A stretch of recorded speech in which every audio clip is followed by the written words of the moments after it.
مکہ کے ارد گرد کئی چھوٹے چھوٹے قبیلے مقیم تھے۔ انہی میں سے ایک قبیلہ بنو عراش تھا۔ ایک شخص جو کہ بنو عراش قبیلے سے تعلق رکھتا تھا، اس کے پاس کوئی مستقل روزگار نہ تھا اور نہ ہی وہ اعلیٰ درجے کا کوئی تاجر تھا۔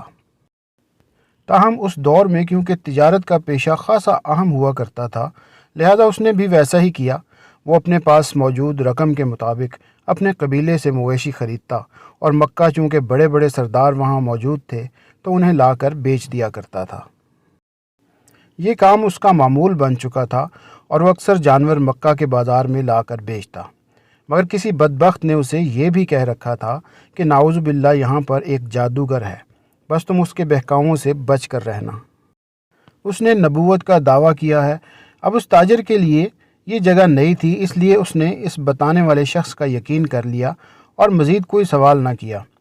ایک دن وہ تاجر اپنے ہمراہ 2 بہترین اونٹ فروخت کے لیے لایا، مگر اس کی بدقسمتی کہ اس دن اس سے وہ اونٹ ابو جہل نے خرید لیے، اور جب قیمت ادا کرنے کی باری آئی تو کہنے لگا کل میرے گھر آ کر پیسے وصول کر لینا۔ تاجر نے کہا میں آپ کا گھر کہاں تلاش کروں گا؟ ابو جہل نے اسے اپنے گھر کا راستہ سمجھا دیا۔ خیر وہ بیچارہ مرتا کیا نہ کرتا۔ ابو جہل کی ظالمانہ سرداری کا کچھ علم تو تھا ہی، اس لیے اس نے زیادہ زور نہیں دیا اور اگلے روز قیمت لینے پر راضی ہو گیا۔ مکہ میں اس تاجر کا کوئی نہ تھا، نہ کوئی گھر نہ ٹھکانہ۔ رات اس نے گلیوں میں گزار دی۔ اگلی صبح وہ ابو جہل کے گھر پہنچا، دروازے پر دستک دی۔ ابو جہل باہر آیا۔ اسے دیکھ کر اس شخص نے اپنی قیمت کا تقاضا کیا تو کہنے لگا ابھی میرے پاس پیسے نہیں ہیں، تم کل آ جانا۔ وہ تاجر بہت مایوس ہو کر آ گیا۔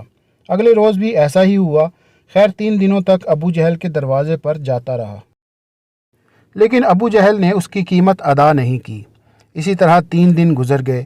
چوتھے روز وہ ابو جہل کے دروازے پر گیا اور بات کو ذرا زور دے کر کہا جناب میں 3 دن سے بھوکا ہوں اور گلیوں میں رات بسر کر رہا ہوں۔ میں یہاں پر بیگانہ ہوں، میرا یہاں پر اپنا کوئی نہیں ہے، میرے پاس واپسی کا ذریعہ بھی نہیں ہے، مہربانی فرمائیں اور میرے جانوروں کی قیمت دے دیں۔ ابو جہل جو تھا ہی بے ایمان، دل کی بات زباں پر لے آیا اور کہنے لگا چل دفع ہو جا یہاں سے، میں تمہیں تمہارے پیسے نہیں دوں گا، جس سے ملیں لے لینا۔ وہ تاجر تو جیسے حواس باختہ ہو گیا۔ 3 دن کے مسلسل انتظار اور بھوکے پیٹ کے ساتھ اس کی محنت کے پیسوں کی ادائیگی سے اس کو کوڑا جواب مل گیا۔ اس کی سمجھ میں نہیں آ رہا تھا کہ وہ کیا کرے۔ خیر آس پاس کے لوگوں سے پوچھنے لگا کوئی مجھے بتا دو کہ مکہ کے سردار کہاں ملیں گے تاکہ میں ان سے شکایت کروں، شاید وہ میری مدد کریں۔ اسے بتایا گیا کہ خانہ کعبہ میں چلے جاؤ، مکہ کے سردار وہیں پر موجود ہوں گے۔ وہ پوچھتا پچھاتا خانہ کعبہ کے پاس آ گیا۔ وہ تاجر کہتا ہے کہ میں حرم شریف میں داخل ہوا تو دیکھا کہ ایک ٹولی میں ابو سفیان، عتبہ، شیبہ اور دیگر سردار بیٹھے ہیں۔ میں ان کے پاس گیا اور کہنے لگا مجھے آپ لوگوں کی مدد کی ضرورت ہے، میں پردیسی ہوں، یہاں جانور فروخت کرنے آیا تھا، لیکن ایک شخص نے مجھ سے جانور تو لے لیے مگر اب میرے پیسے نہیں دیتا۔ عتبہ نے گرج کر کہا کون ہے وہ جو تمہارے پیسے نہیں دیتا؟ مجھے بتاؤ، میں اسے دیکھتا ہوں۔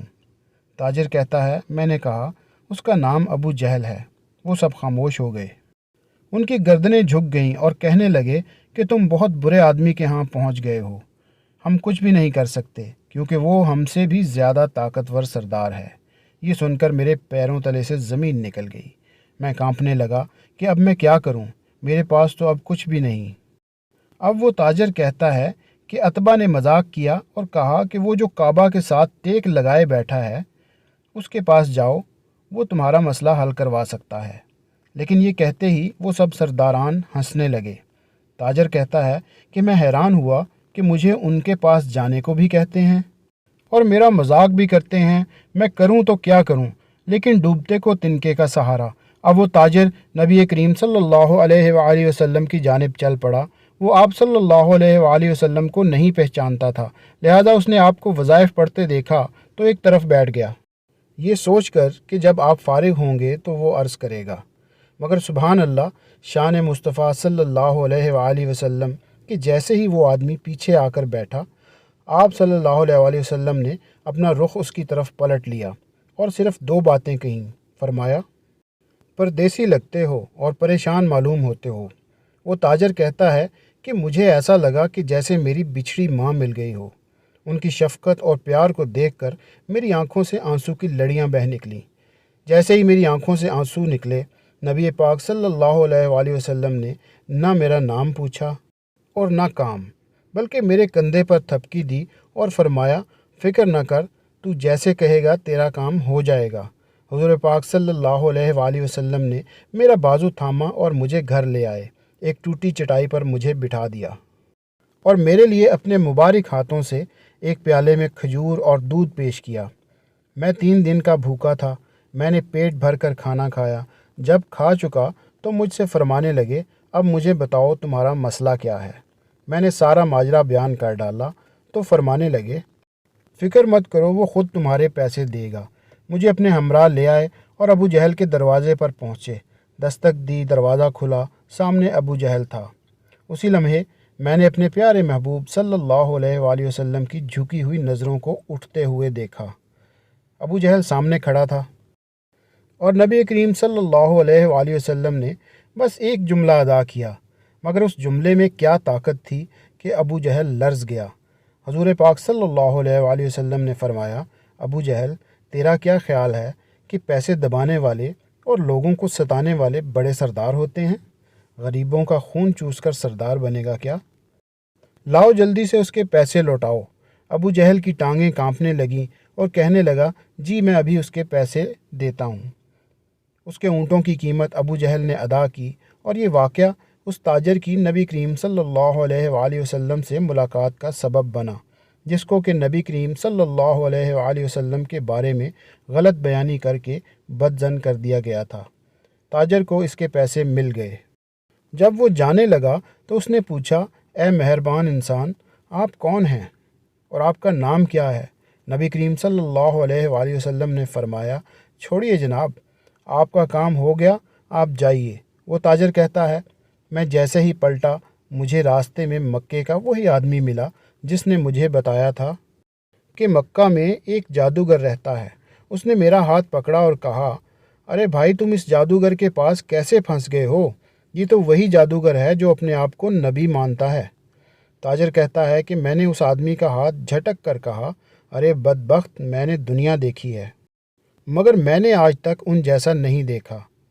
اس کے بعد تاجر پلٹ کر حبیب صلی اللہ علیہ وآلہ وسلم کے پیچھے جاتا ہے، ان کے پاؤں سے لپٹ جاتا ہے اور کہتا ہے، میں اقرار کرتا ہوں کہ آپ صلی اللہ علیہ وآلہ وسلم اللہ کے سچے رسول اور نبی ہیں، مجھے بھی اپنے دین میں شامل کر لیجئے۔ اس طرح نبی پاک صلی اللہ علیہ وآلہ وسلم اس کو کلمہ پڑھاتے ہیں اور وہ مسلمان ہو جاتا ہے۔ اس واقعہ میں ہم سب کے لیے بہت بڑا سبق موجود ہے، وہ یہ کہ کیا وہ آدمی اپنے پیسوں کے ملنے کی وجہ سے مسلمان ہوا؟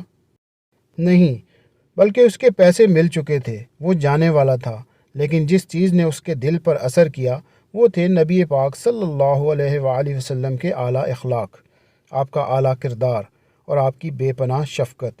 یہی وہ چیز تھی جس نے اس کے دل کو پگھلایا اور اس نے اسلام قبول کر لیا۔ تاریخ اسلام پر اگر نظر دوڑائیں تو کسی بھی آدمی پر زبردستی نہیں کی گئی، کسی کو بھی زبردستی مسلمان نہیں کیا گیا، بلکہ جتنے لوگ نبی پاک صلی اللہ علیہ وآلہ وسلم پر ایمان لائے، جتنے لوگوں نے اسلام قبول کیا، اور ان کے پیچھے وجہ صرف ایک ہی تھی، نبی پاک صلی اللہ علیہ وآلہ وسلم کے اعلیٰ اخلاق۔ اس لیے قرآن پاک میں ارشاد ہے کہ ہم نے نبی پاک صلی اللہ علیہ وآلہ وسلم کو اخلاق کے اعلیٰ مرتبے پر فائز کیا ہے۔ نماز، روزہ، حج اور تمام نیکیاں اپنی جگہ، لیکن جس انسان کے اندر اخلاق نہ ہو اس کے لیے ساری نیکیاں کوئی معنی نہیں رکھتیں۔ اس لیے اپنے اخلاق کو بلند کیجیے، یہی وہ چیز ہے جو آپ کو لوگوں سے ممتاز کرتی ہے۔